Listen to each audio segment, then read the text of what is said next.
월요일 오후에 미국의 모든 언론에서 메릴랜드주의 레리 호건 주지사의 기자회견을 보도했습니다. 전 세계가 줄을 서도 구하기가 어렵다는 한국의 진단키트가 대한항공 화물 전세기에 실려서 도착했다는 것입니다. 메릴랜드주는 그동안 지속되는 우정작전으로 이름지어진 작전을 비밀 프로젝트를 통해 한국 회사로부터 C19 진단키트를 900만 달러에 50만 개를 구입해 최종적으로 볼티모어 공항에 도착했다라고 발표했습니다. 미국 언론에 따르면 호건 주지사는 부인과 함께 볼티모어 공항에 직접 나가서 한국에서 오는 대한항공 화물기를 맞았다고 합니다. 이번에 메릴랜드주에 도착한 진단키트는 5,000개이며 C19 검사를 50만 회를 할 수 있는 분량이라고 하고 한국의 랩지노믹스사가 생산한 것입니다. 메릴랜드주가 공수한 진단키트는 미국 식품의약국의 승인을 받았으며 메릴랜드 각지에 설치된 진단센터로 배포될 예정으로 알려졌습니다. 메릴랜드 주정부는 한국산 검사 키트로 하루에 1만 명씩 C19 감염 여부를 검사하게 되고 검사 확대 후에도 불행한 일을 당한 자와 확진자들이 14일간 감소세를 보이면 자택 대피령, 사회적 거리두기, 거의 모든 사업장 폐쇄 등 제한 조치들을 부분별, 업종별로 순차적으로 완화해 재개방하게 될 것으로 예상되고 있다고 합니다. 그동안 미국에서는 도시 봉쇄가 장기화가 되면서 미국에서는 개방을 하라는 항의 시위가 미국 전역에서 이어지고 있었고 트럼프마저 각 주들은 빨리 재개방하라면서 미시건, 미네소타, 버지니아를 주목하기까지 했습니다. 트럼프는 진단키트가 충분하며 미국은 한국보다 더 많은 진단검사를 실시하고 있다면서 주지사들이 알아서 진단키트도 확보하고 도시 봉쇄를 풀면서 경제 활성화 정책을 추진하라고 압박했습니다. 이에 대해 주지사들은 완전히 거짓말이라며 트럼프의 주장에 강력하게 이의를 제기했습니다. 버지니아 주지사 랄프 노셈은 주정부가 충분한 검사 역량을 가지고 있다고 한 트럼프의 말은 완전히 망상이라고까지 했습니다. 메릴랜드 주지사 레리 호건은 진단키트의 부족으로 인한 소극적 검사는 미국의 가장 큰 문제이고 이미 지난주부터 큰 어려움에 처해 있다 라며 트럼프를 비난했습니다. 트럼프의 개방 압력에 대해 주지사들은 검사 능력 확충이 전제가 되고 확실한 통제 시스템이 구축되지 않으면 안 된다고 주장하고 있습니다. 이러한 재개방 압력에 대해 메릴랜드주는 이번에 한국 진단키트로 검사를 대폭적으로 확대하고 최종 판정제의 급격한 감소가 되면 적극적으로 재개방한다는 목표를 가지고 있습니다. 메릴랜드주에서도 리오픈 메릴랜드라는 단체가 아나폴리스에 있는 주의회 앞에서 가짜 추모식을 열면서 항의 시위를 했습니다. 메릴랜드주의 호건 주지사도 방송과의 인터뷰를 통해 트럼프는 완전히 사실과 다른 말을 하고 있다고 비난했습니다. 그와 동시에 호건 주지사는 한국인인 부인 유미 호건 여사를 통해 한국에 도움을 요청하는 비밀 프로젝트를 추진해 왔습니다. 비밀 프로젝트는 3월 28일 시작해서 유미 호건 여사가 시차 문제로 매일 밤에 있는 한국에 있는 기업들과 통화를 하면서 진행이 되었습니다. 13시간의 시차 때문에 어쩔 수 없이 잠을 거의 제대로 잘 수가 없는 절박한 상황이었던 것입니다. 그렇게 꼬박 22일 동안 많은 마음고생과 어려움을 극복하고 진단키트를 실은 대한항공기가 메릴랜드에 도착한 거죠. 레리 호건 주지사는 기자회견에서 불행히도 전 세계는 지금 진단키트를 확보하려는 전쟁에 돌입해 있다고 하면서 이번에 한국의 랩지노믹스의 진단키트를 구입하기 위한 프로젝트는 완벽한 비밀작전으로 숨죽여 진행되었다고 소개했습니다. 미국 언론과의 인터뷰에서 주지사는 한국에서 들여온 진단키트로 확실한 검사를 확대하는 것은 메릴랜드를 다시 건강하게 만드는 로드맵에 중요한 상황 변화를 가지고 올 것이다 라고 이야기했습니다. CNN에서도 한국과의 관계를 활용한 유미 호건 여사의 외교로 한국의 진단키트를 확보하게 되었다 라면서 유미 호건 여사를 소개했습니다. 유미 호건 여사는 화가이며 한지공예가이고 부동산으로 성공한 사업가라고 밝혔습니다.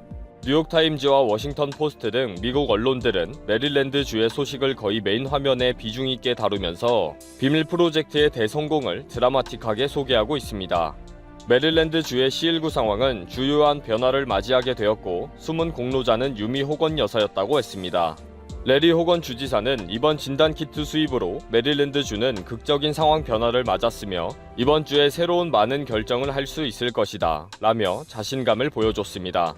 메릴랜드주를 제외한 주정부들은 도시 개방을 요구하는 항의 시위와 트럼프의 압력에 이러지도 저러지도 못하는 딜레마에 빠져 있습니다. 이런 상황에서 유미 호건 여사의 외교와 한국 정부의 적극적인 협조로 부러움의 대상이 되고 있습니다. 아마 지금쯤 한국의 관계자들의 전화기는 불이 붙었을 것입니다. 우리도 필요하다. 제발 부탁한다. 라고 말입니다.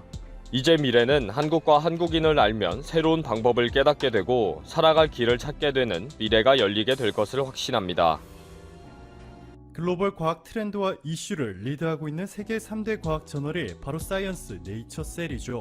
이 세계 과학 저널에 자신의 논문이 실리게 하기 위해서 전 세계에 있는 수많은 과학자들과 교수들이 매일 보이지 않는 치열한 경쟁을 벌이고 있는데 한국도 예외가 아닙니다. 경원대학교는 사이언스 네이처 셀 중에서 한 곳이라도 경원대 교수의 논문이 실리면 해당 교수에게 최고 5억 원의 포상금을 지급하고 특별 승진이라는 파격적인 조건을 내건 적이 있었습니다. 특히 사이언스지는 미국 과학진흥회에서 발간하는 과학 저널로 사이언스의 논문이 실린 것 자체가 뉴스의 이슈가 될 정도로 세계 과학계를 쥐락펴락하고 있는데요. 전구를 상용화시킨 천재 과학자 에디슨, 여러분이 알고 있는 발명왕 토머스 에디슨이 바로 사이언스의 초대 투자자입니다. 자, 이렇게 영향력이 막강한 과학 저널 사이언스가 놀랍게도 최근 한국을 집중 조명해 전 세계인들의 관심을 모으고 있습니다. 사이언스가 특정 국가를 지목해 성공 사례를 다룬 것은 매우 이례적인 일인데요.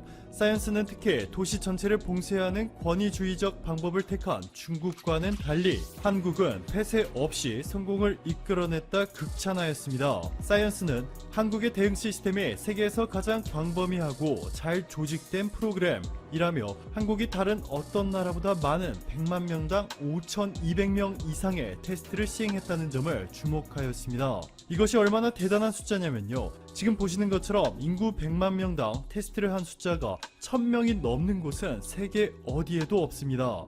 한국을 제외하면 말이죠. 의료 최강국이라 불리는 스위스, 6천만 모든 인구 이동 금지라는 초강력 카드를 꺼내들며 국가 비상사태를 선포한 이탈리아도 1000명을 넘지 못했습니다. 자, 그런데 한국은 100만 명당 5,500명. 최근 아랍에미리트가 한국으로부터 진단키트를 대량으로 수입해 100만 명당 10,000명이 넘는 인구가 테스트를 받을 수 있었다는 소식이 전해졌지만 이전까지는 한국이 독보적으로 검사율이 높았죠. 자, 그리고 여기 일본을 보시면 일본인 100만 명당 검사를 시행한 인원은 고작 130명. 동북아시아 국가인점을 고려했을 때 상당히 의심스러운 수치입니다. 마치 일부러 검사를 안 하는 듯한 느낌을 주고 있는데요. 최근 마이니치 신문에 야마다 다카오 특별편집위원회 칼럼을 통해서 일본 의료 거버넌스 연구소의 가미 마사히로 이사장의 주장을 소개했는데요. 그는 PCR 검사 대상이 중증자로 한정돼 있다. 일반인 검사를 하지 않는다 전했습니다. 그야말로 상태가 위급한 중증자가 아닐 경우 검사를 거절한다는 일본 정부의 확진자 축소론이 다시 한번 부각되고 있습니다. 일본의 지지통신도 일본 의료기관들이 검사 기간이 너무 엄격한 나머지 환자들이 의료기관으로부터 진료를 거절당해 전전긍긍하고 있다 보도하였습니다.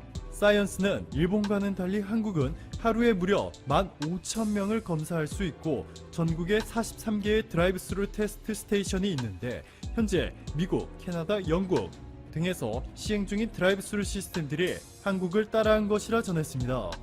또한 시드니 뉴사우스웨일스대의 전염병 학자인 레이너 맥인타이어의 발언을 인용해 규모적 진단 능력이 전염병 통제의 핵심이라며 통계 자료를 투명하게 공개하며 최대한 많은 인원을 검사하는 한국의 전략이 성공적인 통제의 핵심이라 알렸습니다. 세계에서 가장 영향력이 막강한 언론 월스트리트저널은 한국은 현재 드라이브스루 클리닉을 포함해 전국에 있는 633개의 시험장에서 하루 최대 2만 명을 검사할 수 있는 능력을 가졌다 라며 칭찬을 아끼지 않았습니다. 이렇게 한국에 대한 일방적인 극찬 세례가 쏟아지는 가운데 한국의 드라이브스루 방식이 부정확하다며 비판했던 일본도 결국 최근 모든 자존심을 다 버리고 한국의 드라이브스루 검사 방식을 채택한 것으로 전해졌습니다. 아사히 신문은 드라이브스루 방식은 의사가 옷을 갈아입을 필요 없이 장갑만 새로 끼면 끝나는 것이 장점이다. 모든 검사가 차에 탄 상태로 진행되기 때문에 다른 검사 대상자로 감염되는 것을 막을 수 있다 보도하였습니다. 오늘도 감사합니다. 최고로 행복한 하루 보내시길 바랄게요.